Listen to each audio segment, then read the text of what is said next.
Halo Sobat Geolin, hari ini kita mau ngobrol soal tagar yang lagi rame, kabur aja dulu. Gimana Zut? Iya sih, memang kalau Rame ya?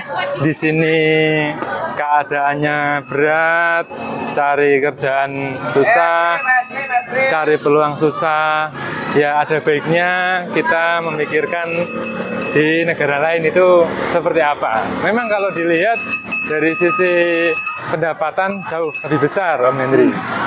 Dari sisi kerjaan, ya itu tergantung ya mau kerja apa, ya. kan macam-macam ya.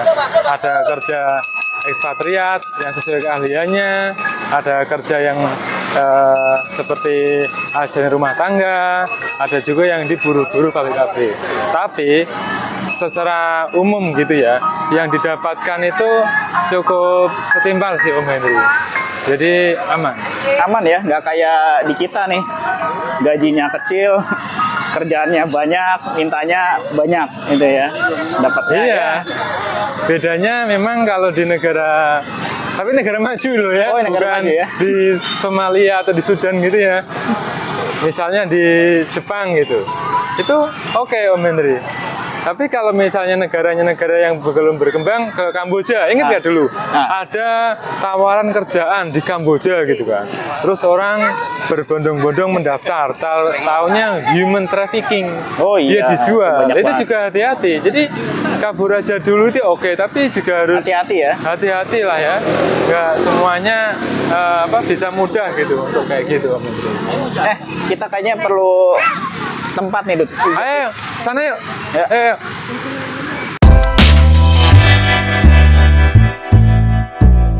Nah, Zut, ini kita udah dapat tempat nih. Jadi kita lanjutin lagi nih obrolannya ya. Oke. Nah, sebenarnya gue pengen nanya nih, Zut. Lo kan udah punya pengalaman ya kerja di luar negeri dulu ya. Nah, ini kira-kira gimana sih? Lo mungkin bisa sharing sama teman-teman di sini. Nah, ini dari sisi apanya dulu nih Om Hendri? Kan banyak Dari pasti sih kalau orang dengar kerja di luar negeri itu pasti pengen tahu duitnya dulu nih.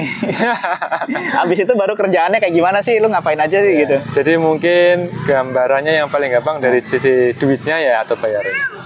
Komparasinya begini aja ya. Misalnya di Jakarta gitu ya. UMR 5, sekian, 5 juta. Itu UMR.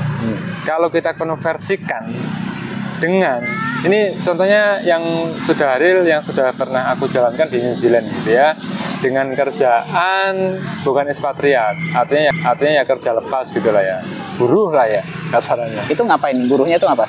Di Pabrik perkebunan. atau apa? Oh, perkebunan. Ya, jadi apa itu namanya, harvester, jadi petik jamur ya. Enaknya kerjaannya sih nggak terlalu berat sih. Jadi kesimpulannya kalau dari sisi duitnya itu dengan sama-sama UMR dan pengeluaran yang dikeluarkan gitu ya lebih enak 4 kali lah dari sisi bayarannya lah. 4 kali.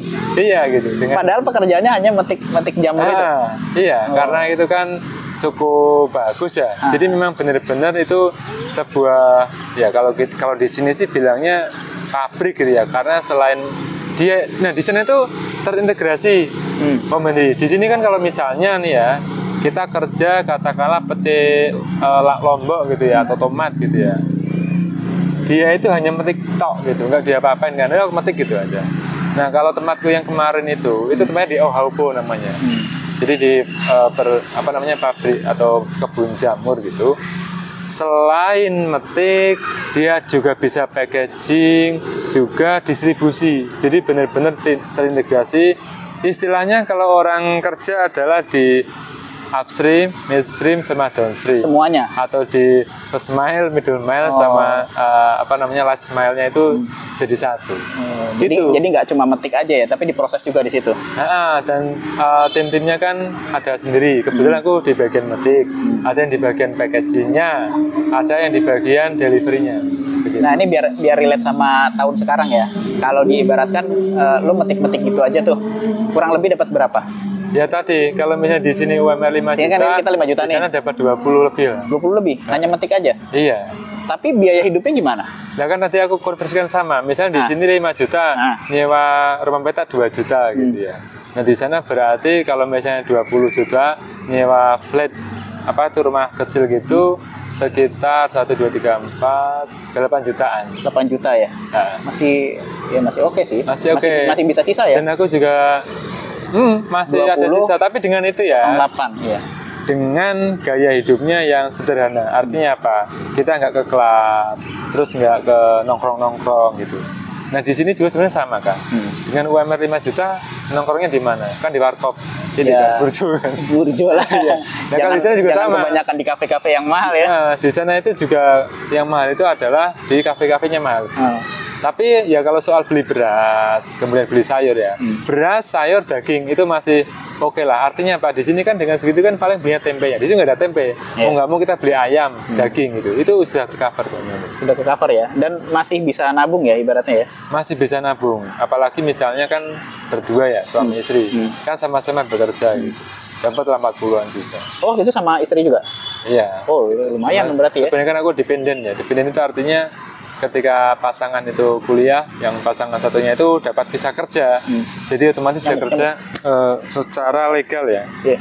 Dan di situ unik loh, walaupun buruh gitu, tetap bayar pajak loh. Tetap.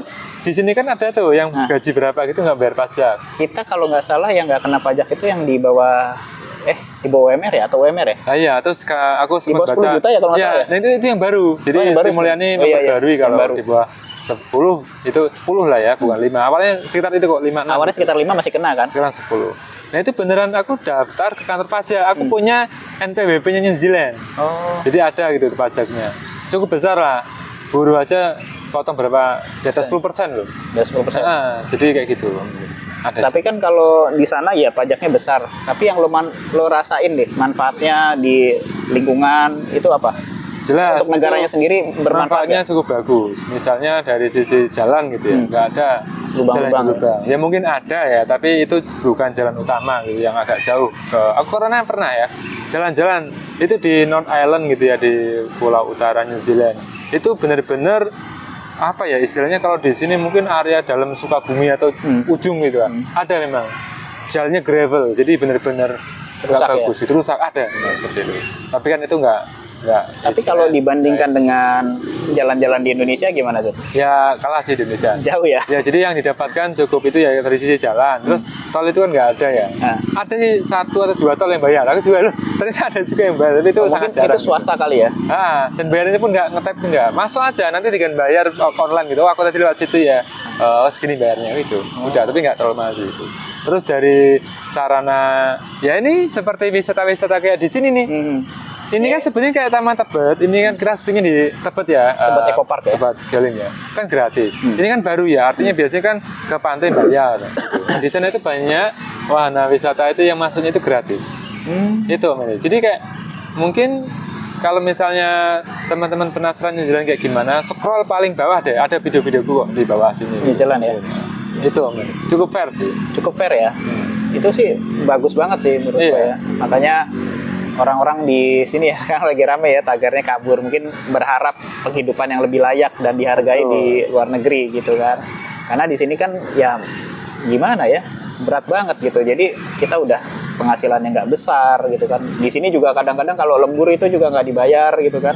Loyalitas ya umum lah. Loyalitas tanpa batas. Loyalitas tanpa batas. Di luar jam kerja masih di chat, hari Minggu masih ada kerjaan gitu kan. Iya, betul. Ya, gimana ya, jadi memang semakin berat, apalagi ditambah dengan harga-harga yang semakin naik gitu ya, semuanya mahal gitu. Dan udah terbukti sekarang orang hidup dengan gaji UMR ya, itu ya berat banget gitu kan. UMR tuh nggak bisa buat berumah tangga loh, terus terang aja. Kalaupun berumah tangga dengan gaji UMR itu udah ngirit-ngirit, dan pastinya harus punya sampingan, ngojek kayak apa kayak Bukan semuanya. punya sampingan, harus punya utangan.